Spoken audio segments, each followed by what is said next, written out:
السلام علیکم ناظرین، آج کی اس ویڈیو میں ہم آپ کو ایک ایسے بدبخت نوجوان کے بارے میں بتائیں گے جو اپنی بیٹیوں کی بولی لگاتا تھا، جو اپنی جوان بیٹیوں کو بازار میں جا کر بیچ جایا کرتا تھا۔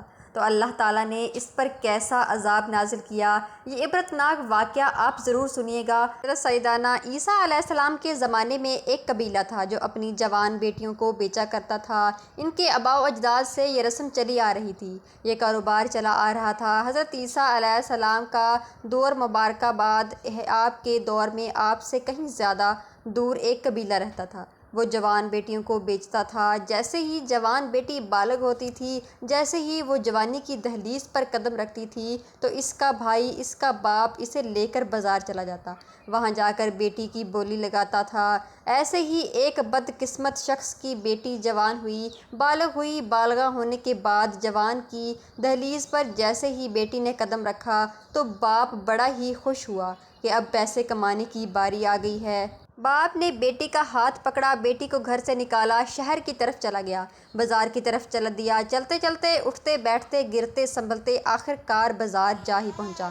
جا کر بیٹی کی بولی لگائی، اعلان کیا کہ کوئی مجھ سے خوبصورت بیٹی خریدنے والا؟ میری بیٹی نئی نئی بالا ہوئی ہے، استغفراللہ، میری بیٹی نے جوانی کے دہلیز پر قدم رکھا ہے، میری بیٹی کمزوری کنواری ہے، دیکھنے میں تو پری ہے، اس کا چہرہ اس قدر خوبصورت ہے، اللہ تعالیٰ نے میری بیٹی کو اس طرح کا حسن و جمال دیا ہے کہ چاند بھی دیکھیں تو شرم آ جائے۔ باپ اعلان کر رہا تھا، بولی لگا رہا تھا، کوئی مجھ سے میری بیٹی خرید لے، میں اپنی خوبصورت بیٹی سستے داموں میں دینے کے لیے تیار ہوں۔ میری بیٹی اس قدر حسین و جمیل ہے کہ اس کا چہرہ اس قدر چمکتا ہے کہ 14ویں کا چاند بھی دیکھے تو شرما جائے۔ جو بھی اسے دیکھتا ہے بس دیکھتا ہی رہ جاتا ہے، جو بھی اسے دیکھتا ہے تعریف کیے بغیر نہیں رہتا۔ میری بیٹی کا اٹھنا بیٹھنا اچھا ہے، اخلاق والی ہے، اچھے کردار والی ہے، آج دیکھتا ہوں کس کی قسمت کا ستارہ چمکتا ہے، میری بیٹی کو خرید کر جاتا ہے۔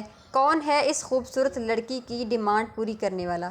کون ہے اس کی قیمت پوری کرنے والا، اسے خریدنے والا؟ اس طرح کی بولیاں لگا رہا تھا اور جوان بیٹی قریب کھڑی تھی۔ جیسے ہی جوان بیٹی نے باپ کے منہ سے اس طرح کے اعلانات سنے، اس طرح کی باتیں، اس کے جملے سنے تو بیٹی کانپنے لگی، بیٹی رونے لگی، خون کے آنسو بہا کر کہنے لگی، حضور، میرے جیسی بیٹیاں بہت مل جائیں گی آپ کو، لیکن آپ جیسا باپ مجھے نہیں ملے گا۔ ابا، مجھ پر رحم کرو، مجھ پر ترس کرو، ترس کھاؤ، مجھے کیوں فروخت کر رہے ہو، مجھے کیوں بیچنا چاہتے ہو، کیوں اپنے نام پر بدنام دھبا لگانا چاہتے ہو؟ ابا، میں تمہاری بدنامی کا ذریعہ نہیں بننا چاہتی۔ ابا، مجھے مت بیچو، مجھے اپنے پاس رکھو، جب تم بوڑھے ہو جاؤ گے نا تو پھر میں تمہاری خوب خدمت کروں گی۔ اب بات جس طرح میں تمہاری خدمت کرتی چلی آ رہی ہوں، تیرے بخار کو اپنا بخار سمجھوں گی، تیری ہر پریشانی کو اپنی پریشانی سمجھوں گی۔ مجھے کھانے کے لیے روٹی نہ دینا، پینے کے لیے پانی نہ دینا، بس رہنے کے لیے چھت دے دینا، یہی احسان میرے اوپر کافی ہے۔ میں بس تمہاری ساری زندگی تجھے ابا ابا کہہ کر پکارتی رہوں گی، خوش ہوتی رہوں گی، تیری خدمت کرتی رہوں گی۔ بیٹی رو رو کر فریادیں کر رہی تھی، ابا، مجھے کسی کے ہاتھوں میں مت بیچو، پتہ نہیں کوئی مجھے خرید کے جانے والا میرے ساتھ جانوروں کا سلوک نہیں کرے گا، میرے ساتھ درندوں کا سلوک نہیں کرے گا۔ آج کس کس کا رونا رویا جائے، وہ تو کل کی بات ہے نا، وہ تو پرانے دور کی بات ہے۔ آج کا اگر رونا رویا جائے، آج کی اگر بات کی جائے، جس دور پہ نازاں تھی دنیا، اب ہم وہ زمانہ بھول گئے، اوروں کی کہانی یاد رہی، خود ہوش میں آنا بھول گئے۔ ہمیں اوروں کی کہانی تو یاد رہی، اوروں کے قصے تو یاد رہے، مگر اپنے قصے بھول گئے، اپنی کہانیاں بھول گئے۔ آج کا شخص کہتا ہے، جی میرا جو داماد ہے وہ ڈاکٹر بھی ہے، میرا داماد انجینئر بھی ہے، ملوں کا مالک بھی ہے، فیکٹریوں کا مالک بھی ہے، وہ بڑا ہی مالدار ہے، بڑا ہی رئیس ہے، بڑا امیر ہے۔ میں نے کہا، بھائی تیرا داماد سب کچھ ہے، وہ مالدار بھی ہے، وہ امیر بھی ہے، اتنا بتا دے، وہ ڈاکٹر بھی ہے، وہ رئیس بھی ہے، اس کے نیچے لاکھوں کروڑوں کی گاڑیاں بھی ہے، اس کے نیچے اقتدار ہے، کرسی ہے، مالدار ہے، صاحب استعداد ہے۔ تیرا داماد سب کچھ ہے، وہ چیئرمین، رئیس اور نمبردار، وزیر اعظم، سب کچھ ہے، مجھے اتنا بتا دے وہ انسان بھی ہے؟ جو انسان نہیں، وہ چاہے ڈاکٹر ہو، جو مرضی ہو، لیکن جب اس کے اندر انسانیت ہے نہیں تو وہ جانور ہے۔ ہم کون ہیں، ہم کس کے امتی ہیں، ہمیں پہچاننا چاہیے، ہمیں اس بات پر غور کرنا چاہیے، ہمیں ہوش کے ناخن لینے چاہیے۔ ہمارا رہبر کون ہے، ہم کون ہیں، ہم اپنے آپ پہ توجہ دیں۔ جس قوم کو اپنے آپ کا پتہ نہیں، اس قوم کے پلے رہ کیا جاتا ہے۔ اللہ اکبر۔ وہ اپنی بیٹی کے بارے میں بولی لگاتے ہوئے کہ میری بیٹی بہت خوبصورت ہے، جو بھی اسے خریدے گا، جو بھی اس سے شادی کرے گا، ایک رات گزارے گا تو مجھے دعائیں دے گا۔ اس طرح کی نزیبہ باتیں کر رہا تھا۔ وہاں سے حضرت سیدنا عیسیٰ علیہ السلام کا گزر ہوا۔ وہ لڑکی رو رہی تھی، خون کے آنسو رو رہی تھی اور بار بار کہہ رہی تھی، ابا مجھے مت بیچو، مجھے مت بیچو۔ لیکن اس لڑکی کو معلوم ہو چکا تھا اس کا باپ اسے بیچ کر ہی دم لے گا، اسے پیسے بہت پیارے ہیں، وہ ضرور مجھے بیچے گا۔ تو وہ پھر کہنے لگی ہاتھ پھیلا کر، اگر ابا مجھے بیچنا ہی ہے تو کسی انسان کے حوالے کرنا، کسی درندے کے حوالے مت کر دینا۔ یہ ساری باتیں حضرت عیسیٰ علیہ السلام سن رہے تھے۔ حضرت سیدنا عیسیٰ علیہ السلام نے اس بیٹی کو التجائیں کرتے ہوئے دیکھا اور باپ کو بولی لگاتے ہوئے دیکھا تو حیران رہ گئے اور بیٹی سے پوچھنے لگے کہ یہ کون ہے جو تمہاری بولی لگا رہا ہے؟ اس لڑکی نے روتے ہوئے کہا، یہ میرا باپ ہے۔ اس کے باپ نے اس شخصیت کو نہیں پہچانا تھا، اس لیے وہ اس سے کہنے لگا کہ یہ ہمارا آباء و اجداد سے کاروبار چلا آ رہا ہے، جب ہماری بیٹیاں بڑی ہو جاتی ہیں تو ہم اس کو گھر میں نہیں رکھتے، ہم اس کو بیچ دیتے ہیں، یہ شروع سے ہی آباء و اجداد ہمارا چلا آ رہا ہے۔ پوری زندگی ہم اپنی بیٹی کی خوب دیکھ بھال کرتے ہیں، جب وہ اپنی ماں کی شگم سے گود میں آتی ہے تو اس کی دیکھ بھال شروع کر دی جاتی ہے، جیسے کہ قربانی کے جانور کی شروع سے دیکھ بھال کی جاتی ہے، اسے کھلایا جاتا ہے، پلایا جاتا ہے، اور جب وہ قربانی کے قابل ہو جاتی ہے تو اسے بازار میں جا کے بیچ دیا جاتا ہے، اس کی قربانی دی جاتی ہے۔ اسی لیے ہمارے بھی یہی حال ہے، جب ہماری بیٹی بڑی ہوتی ہے تو ہم اسے اسی بازار میں لے آتے ہیں اور اچھے داموں میں بیچ ڈالتے ہیں۔ سیدنا عیسیٰ علیہ السلام نے کہا کہ تمہارا باپ بھی یہ کام کرتا تھا؟ تو اس نے کہا، جی ہاں میرا باپ بھی کرتا تھا۔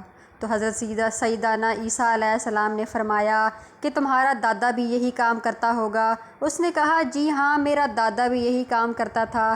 حضرت سیدنا عیسیٰ علیہ السلام نے فرمایا کہ تمہارا پردادا بھی تمہاری طرح بیٹیاں بیچتا ہوگا؟ تو اس نے کہا، جی ہاں ہمارا شروع سے ہی یہ کام چلا آ رہا ہے، یہی کاروبار کر کے ہم امیر ہوتے ہیں، کھاتے ہیں، پیتے ہیں، عیاشیاں کرتے ہیں۔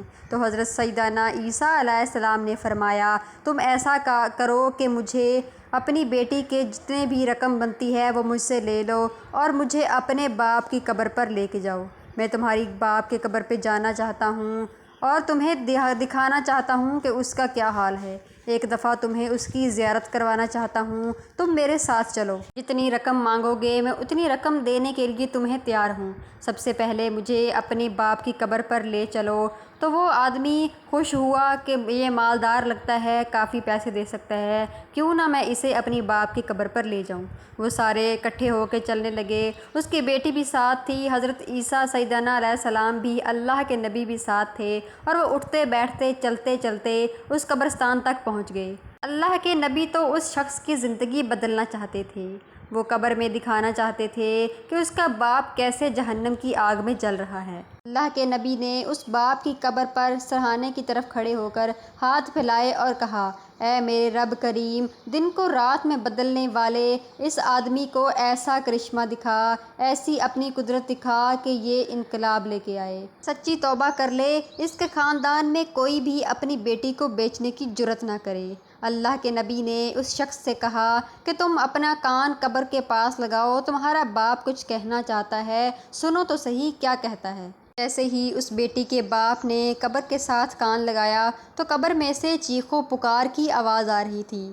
اس کا باپ کہہ رہا تھا، میرے آگے بھی آگ ہے، میرے پیچھے بھی، میرے دائیں بھی اور میرے بائیں بھی، میرے اوپر بھی، میرے نیچے بھی، آگ ہی آگ ہے، جہنم کی آگ ہے، مجھے اس آگ سے بچا، مجھے عذاب قبر سے بچا، یہاں پہ بہت بچھو ہیں۔ تو اس کا باپ حیران ہوا اور پوچھنے لگا، اے بابا تم کون سے گناہ کرتے تھے؟ تم کیا کرتے تھے دنیا میں جو اللہ تعالیٰ نے تمہیں قبر میں ایسی سزا دی۔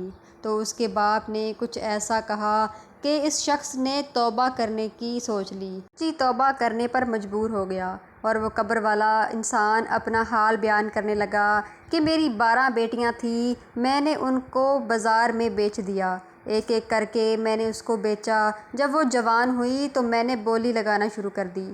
جیسے جیسے میں بولی لگاتا تھا ویسے ہی میری قبر میں کیڑے ہیں اور ہر ایک کیڑے کی ڈیوٹی لگا رکھی ہے کہ وہ میری زبان پہ بچھو ہیں، اس قبر میں میری زبان کو کاٹتے ہیں اور اتنا شدید کاٹتے ہیں، اتنی تکلیف ہوتی ہے کہ میں 70 گز زمین میں چلا جاتا ہوں۔ جہنم کا ابلتا ہوا پانی مجھے پلا جاتا ہے جس سے میرا اندر جل جاتا ہے۔ جہنم کی آگ مجھے لپٹے ہوئے ہے، میرے ہاتھ زنجیروں سے بندھے ہوئے ہیں۔ اللہ تعالیٰ جس گھر کو پسند کرتا ہے اسی گھر میں بیٹی عطا کرتا ہے۔ بیٹی تو اللہ تعالیٰ کی طرف سے رحمت ہے۔ میں نے یہ کیا گناہ کر دیا؟ ہائے اللہ، یہ مجھ سے کیا ہو گیا؟ خدارا جو بھی گناہ کرنا ہر گناہ کی بخشش ہے، بس بیٹی بیچنے والے کی کوئی بخشش نہیں ہے۔ یہ سب سن کر وہ بیٹی بیچنے والا قبر سے فوراً اٹھا اور اب اللہ کے نبی کے پاؤں پکڑ کر معافی مانگنے لگا۔ اس شخص کو کہنے لگا میں تمہیں نہیں پہچان سکا، لیکن اب مجھے پتہ چل گیا ہے تم اللہ کے نبی ہو۔ اس کے سامنے گڑ گڑا کے معافی مانگنے لگا اور کہنے لگا تم اللہ سے کہو اللہ مجھے معاف کر دے، آج کے بعد کبھی ایسا نہیں ہوگا، میں سچی توبہ کرتا ہوں، میرے خاندان میں کوئی بھی اپنی رحمت کو بیچے گا نہیں، میں تو کیا کوئی بھی ایسا کام نہیں کرے گا، کوئی ایسی جرت نہیں کرے گا، مجھے اللہ سے معافی دلوا دو۔ ناظرین، بیٹیاں تو گھر کی رحمت ہوتی ہیں، وہ تو گھر کی رونق ہوتی ہیں، جب وہ رخصت ہوتی ہیں تو وہ رونق بھی ساتھ لے جاتی ہیں، ماں باپ کے نخر و ناز بھی ساتھ لے جاتی ہیں، اور جب وہ اپنے بھائی کا باپ کا جوتا پالش کرتی ہیں تو خود پہ فخر محسوس کرتی ہیں کہ وہ اتنا اچھا کام کر رہی ہیں، وہ بہت خوش ہوتی ہیں۔ حضرت محمد صلی اللہ علیہ وسلم نے فرمایا جس کی 3 بیٹیاں ہوں اور وہ اسے حلال کا لقمہ کھلائے، اس کو اپنی استاد کے مطابق پڑھائے، شریعت سکھائے، ان کو نیک تربیت دے، تو وہ قیامت والے دن میں اور وہ شخص ساتھ ساتھ ہوں گے جیسے 2 انگلیاں ساتھ ہیں۔ حضرت محمد صلی اللہ علیہ وسلم نے اپنی 2 انگلیاں باہر نکالیں اور اس طرح کر کے بتایا۔ اللہ تعالیٰ ہمیں بیٹیوں جیسی نعمت کی قدر کرنے کی توفیق عطا فرمائے۔